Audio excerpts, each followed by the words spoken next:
Donc Étienne Adrien, ostréiculteur à Noirmoutier. Je suis associé avec mon père René. Donc ici vous êtes à la cabane d'Adrien qu'on a créée il y a 4 ans maintenant.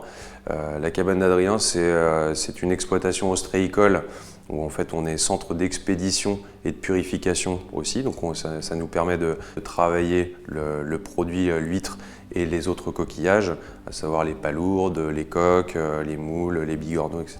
Alors oui, donc l'île de Noirmoutier, forcément c'est un terroir qui est unique, hein. On y trouve les huîtres forcément, les pommes de terre aussi, un produit exceptionnel ici sur l'île, et puis le sel. C'est une île qui a un attrait au niveau du tourisme qui est assez important, puisqu'elle reste avec son côté nature, son côté authentique. Donc il y a vraiment ce petit côté brut sur cette île-là qui fait qu'on reste dans la nature et dans la connexion avec l'environnement. Donc nous, effectivement, on a les mêmes standards que les autres ostréiculteurs sur la façon dont on élève et on produit les huîtres. En fait, la spécificité, c'est l'après, en fait. C'est la fin de l'élevage qui compte. On a de la chance d'avoir des clairs, en fait. Ces clairs-là vont nous permettre d'affiner nos huîtres.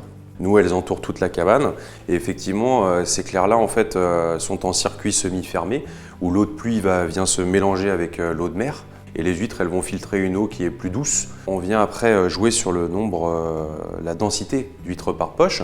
Plus on réduit la voilure par poche et plus les huîtres elles vont pouvoir s'alimenter correctement, etc. Et donc avoir de la place pour se sentir bien et le goût s'en ressent énormément. Donc là-dessus on peut jouer en fait sur des qualités différentes et sur des aspects différents sur les huîtres. Donc on en fait de la fine de Clère, de la spéciale de Clère avec de la chair un peu plus importante. Et ensuite on peut continuer à aller dedans avec de la pousse en Clère, des vertes de Clère selon les saisons, etc. Aujourd'hui le marché français on arrive à le mailler plus ou moins puisqu'on travaille essentiellement au local sur les grandes villes aux alentours et après on travaille avec des transporteurs surtout sur le particulier et la restauration. L'export aujourd'hui c'est un vrai souhait chez nous parce que l'histoire familiale a fait qu'on a vraiment été amené à voyager et à s'expatrier.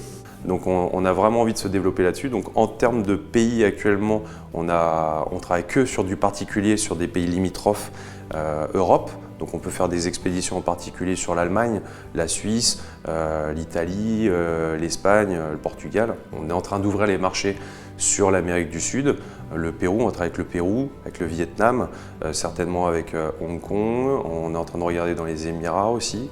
Et puis voilà, petit à petit, ça va se mettre en place, quoi.